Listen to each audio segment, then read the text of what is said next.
Early September, the United States Southern Command unveiled dramatic video of US Marines conducting live-fire exercises, helicopter insertions and amphibious landings on Puerto Rico's southern coast. The maneuvers, which involved the 22nd Marine Expeditionary Unit, V-22 Osprey tilt rotors, AH-1Z attack helicopters and LCAC hovercraft, represent the most significant US military demonstration in the Caribbean in years. Pentagon officials say Puerto Rico's rugged terrain and tropical conditions offer unmatched training for combat readiness, disaster response and maritime interdiction. 5 F-35B stealth fighters also arrived at Jose, a Ponte de la Torre airport, formerly Roosevelt Roads, joining destroyers, amphibious vessels and a nuclear-powered submarine stationed offshore. According to the Department of Defense, these activities align with US Southern Command's strategic priorities and support broader Pentagon operations. The exercises occur amid heightened tension with Venezuela.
Well, we're not talking about that, but we are talking about the fact that you had an election which was a very strange election, to put it mildly. I'm being very nice when I say that. I can only say that billions of dollars of drugs are pouring into our country from Venezuela. The prisons of Venezuela have been opened up to our country. They've taken their prisoners, the worst prisoners, murderers, Tren de Aragua. The worst prisoners that you can ever imagine are now happily living in the United States of America. Now, many of them we've gotten out.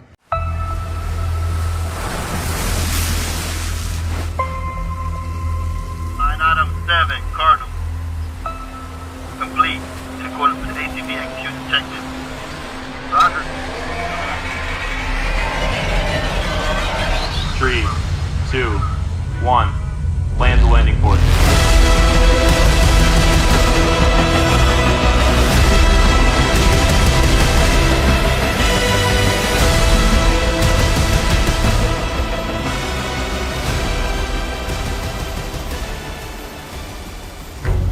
COURT stands for Quarterly Underway Amphibious Readiness Training.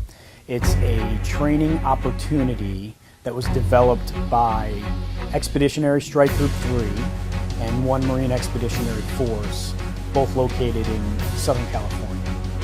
We're able to train as a Navy Marine Corps team and enhance deterrence by showing our adversary what this team collectively is capable of and projecting that combat power from home abroad.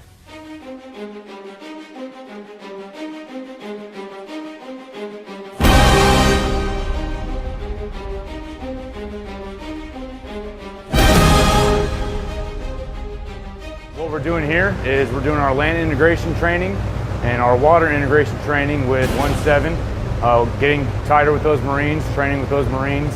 Currently right now we're working towards our Cert 1 and our Cert 2 to make sure that our platoon is ready.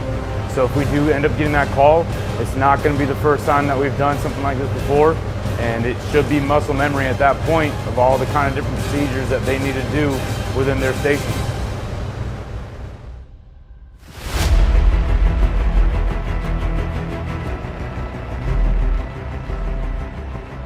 The training is extremely realistic. It gets your blood flowing, it gets you ready for battle. There's no stronger force than the Navy and Marine Corps team out at sea.